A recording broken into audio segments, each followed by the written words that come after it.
Hi friends, welcome to PVK guidance. ఎలా ఉన్నారండి? ఎలా చదువుతున్నారు ఫ్రెండ్స్? మరి ఇటు ఏపీడిఎస్సి అలాగే ఏపీపీఎస్సి నుంచి అనేకమైనటువంటి లెక్చరర్ జాబ్స్ అండ్ ఇతర టెక్నికల్ జాబ్స్కు అతి త్వరలో జరగనున్నటువంటి మరి జనరల్ స్టడీస్ పేపర్లను అలాగే ఇటు జీకే కరెంట్ అఫైర్స్కి సంబంధించినటువంటి బిట్స్ మీకు అందించే ప్రయత్నం అయితే చేస్తున్నాను. ఈరోజు మరికొన్ని బిట్స్ మీకు అందిస్తున్నానండి.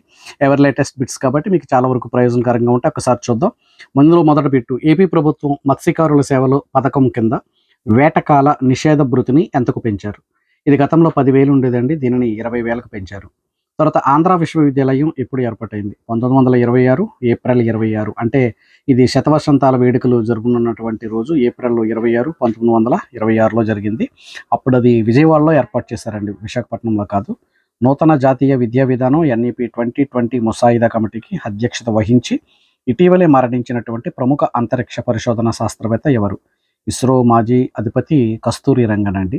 ఇక్కడ ఎన్ఈపిని దృష్టిలో పెట్టుకోవడంలో, అంటే ఇది ఒక ముసాయిదా డ్రాఫ్ట్ కమిటీ ఏర్పాటు చేశారు, దానికి అధ్యక్షత వహించారండి అప్పట్లో. తర్వాత సింధు నదీ జలాల ఒప్పందంపై భారత్ పాకిస్తాన్ ఇరు ప్రధానులు ఎప్పుడు సంతకం చేశారు? దీనికి 1960 సెప్టెంబర్ 19 అండి. ఇరు ప్రధానులు అంటే ఇప్పుడు నెహ్రూ గారి హయాంలో సంతకాలు జరిగాయి. తర్వాత 1901 తరువాత అత్యధిక వేసవి సంవత్సరంగా రికార్డులు సృష్టించినటువంటి ఇయర్ ఏది అంటే 2024 అండి. తర్వాత నర్మదా బచావో ఆందోళన్ ఉద్యమకారిని ఎవరు? మేతా పాట్కర్. అంటే ఇటీవల కాలంలో ఆమె ఒక చెక్ బౌన్స్ కేసులో అరెస్ట్ అయ్యారు, దానివల్ల ఇది ప్రాధాన్యత సంతరించుకుంది, నర్మదా బచావో. తర్వాత ఇటలీ రాజధాని ఏది? రోమ్ అండి. ఇటలీ రాజధాని రోమ్. రాజధానుల మీద ఖచ్చితంగా బిట్ అడుగుతున్నారు డిఎస్సిలో, దాన్ని దృష్టిలో పెట్టుకోవాలి. ఇటలీ రాజధాని రోమ్. అంటే ఇటీవల పోప్ ఫ్రాన్సిస్ గారి మరణం తర్వాత ఈ దేశానికి ప్రపంచ దేశాల నుంచి అనేక మంది మత ప్రముఖులు అలాగే దేశాధినేతలు వెల్లువెత్తుతున్నటువంటి ఈ పరిస్థితుల్లో దీనిని ప్రాధాన్యత సంతరించుకుంది. తూర్పు నౌకాదళం అధిపతి ఎవరు అంటే రాజేష్ పెంతర్కర్. తర్వాత ఇటీవల ఆంధ్రప్రదేశ్ ప్రభుత్వము ఫ్లోరెన్స్ నైటింగేల్ అవార్డులు ఏ రంగంలో కృషి చేసిన వారికి ఇవ్వాలి అని నిర్ణయించింది అంటే నర్సింగ్ వృత్తిలో విశేష సేవలు అందించినటువంటి వారికి ఫ్లోరెన్స్ నైటింగేల్ అవార్డు ఇవ్వాలని నిర్ణయించింది. తర్వాత బిట్ చూడండి, జాతీయ పంచాయతీరాజ్ దినోత్సవం ఏప్రిల్ 24 అండి. అది ఆ ఏప్రిల్ 24 నాడు ఈ జాతీయ పంచాయతీరాజ్ దినోత్సవం జరుపుకోవాలని 2010లో నిర్ణయించినటువంటి ప్రధాని ఎవరు అంటే మన్మోహన్ సింగ్. ఖచ్చితంగా జాతీయ దినోత్సవాల మీద బిట్ అడుగుతున్నారు. అయితే అది ఎప్పటి నుంచి దాన్ని ఫాలో అవుతున్నాము, దాన్ని అప్పుడు ఇంప్లిమెంట్ చేసిన వారు ఎవరు అనేటువంటి పరిస్థితుల్లో ఈ మన్మోహన్ సింగ్ గారు 2010 నుంచి జాతీయ పంచాయతీరాజ్ దినోత్సవం జరుపుతున్నారని గుర్తుపెట్టుకోవాలి. తర్వాత ఆసియా ఖండంలో అత్యంత పొడవైన నది ఏది?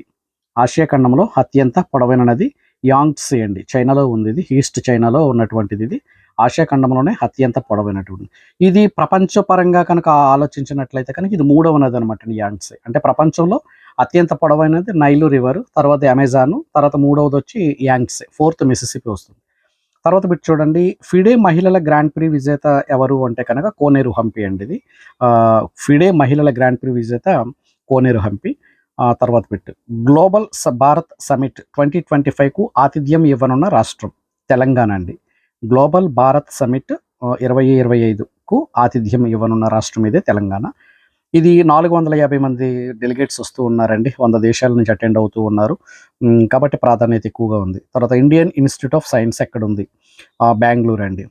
Indian institute of science Bengaluru. ఇటీవల భారతదేశంలో ఉన్నటువంటి అత్యధిక విద్యా ప్రమాణాలు, అంటే యాజ్ కంపేర్ టు ఐఐటీస్ కంటే కూడా అత్యధిక విద్యా ప్రమాణాలు నెలకొల్పినున్నటువంటిది ఇది. ఇప్పట్లోనే కాదండి, గత దశాబ్దాలుగా ఉంది. Indian institute of science IISc is located at Bengaluru అంటారు. చాలాసార్లు అడిగినటువంటి బిట్, గుర్తుపెట్టుకోండి. ఇటీవల మరి ఫస్ట్ ప్లేస్ వచ్చింది కాబట్టి ఇది ప్రాధాన్యత ఉంది. తర్వాత బిట్ చూడండి, ఇంద్ర 2025 మిలిటరీ యుద్ధ విన్యాసాలు ఏ 2 దేశాల మధ్య జరిగాయి? ఇంద్ర 2025 మిలిటరీ యుద్ధ విన్యాసాలు ఏ 2 దేశాల మధ్య జరిగాయంటే రష్యా భారత్ అనండి. రష్యా భారత్. తర్వాత పెట్టి చూడండి, ఇటీవల చంద్రునిపై లియోనార్ న్యూక్లియర్ పవర్ ప్లాంట్ పరిశోధనల్లో ఏ 2 దేశాలు భాగస్వామ్యం కానున్నాయి? అంటే చంద్రుని మీద ఈ న్యూక్లియర్ పవర్ ప్లాంట్ ఏర్పాటు చేసి అక్కడ పరిశోధనలు జరపడానికి 2 దేశాలు అత్యుత్సాహం ప్రదర్శిస్తూ అక్కడ భాగస్వామ్యంలో ఈ పరిశోధనలు జరపాలని చెప్పి నిర్ణయించుకున్నాయండి. ఆ 2 దేశాలు ఏంటి అంటే చైనా అండ్ రష్యా. ఫ్రెండ్స్ చూసారు కదండి, ఈ బిట్స్ ఇందులో చాలా వరకు మీకు ఉపయోగపడతాయని అనుకుంటూ ఉన్నాను.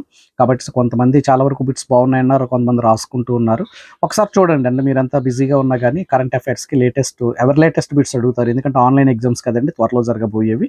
కాబట్టి మనకి మార్కెట్లో మ్యాగజైన్స్ వచ్చేలోగానే వేరియస్ సోర్సెస్ నుంచి బిట్స్, తర్వాత వివిధ వార్తాపత్రికల నుంచి సేకరించి రాసినటువంటి బిట్స్ కాబట్టి మీకు చాలా వరకు ప్రయోజనకరంగా ఉంటాయి.